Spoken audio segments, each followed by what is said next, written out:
30 रुग्ण डेंग्यूचे तर 12 चिकनगुनियाचे रुग्ण आढळले।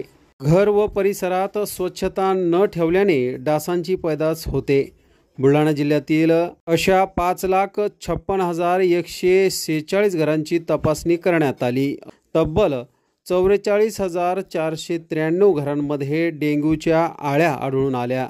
गंभीर बाब म्हणजे 30 रुग्ण डेंग्यूचे तर 12 रुग्ण चिकनगुनियाचे आढळून आल्याने नागरिकांनी आरोग्याची काळजी घेणे गरजेचे झाले आहे।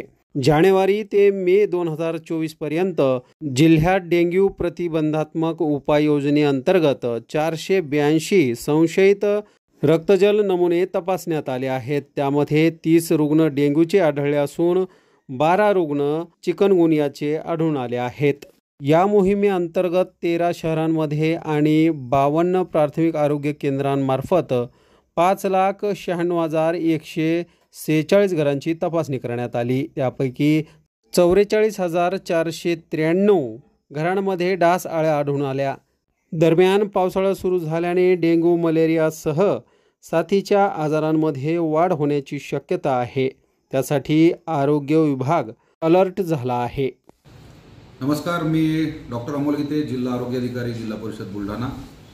आज एका महत्त्वाच्या विषयावर बोलतोय की आता पावसाळा सुरू होत आहे। पावसाळ्यामुळे इकडे तिकडे पाणी साचणे आणि पाणी साचल्यामुळे त्याच्यात डासआळी निर्माण होणे आणि त्याच्यातून डास पैदास होणे, या गोष्टीमुळे डेंग्यू मलेरियाची ट्रान्समिशन ज्याला म्हणतो ते होण्याची शक्यता नाकारता येत नाही। जसं आपल्याला सगळ्यांना सर्वश्रुतच आहे की डेंग्यू हा एक व्हायरल आजार आहे जो मच्छरामार्फत एका पर्सनकडून दुसऱ्या पर्सनकडे ट्रान्समिट होतो।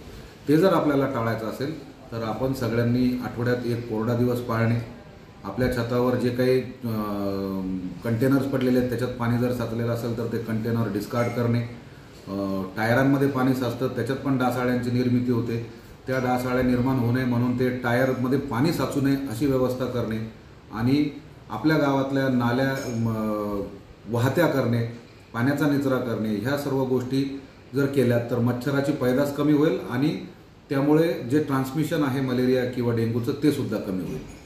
दुसरी गोष्ट, ज्या गावात मच्छर जास्त आहेत त्यांनी स्वतःचं प्रोटेक्शन करण्यासाठी मॉस्किटो नेट वापरणे, मॉस्किटो रिपेलंट वापरणे, ह्या गोष्टी जर केल्या तर मच्छर जर नाही चावला तर डेंग्यूचं ट्रान्समिशन सुद्धा कमी होईल।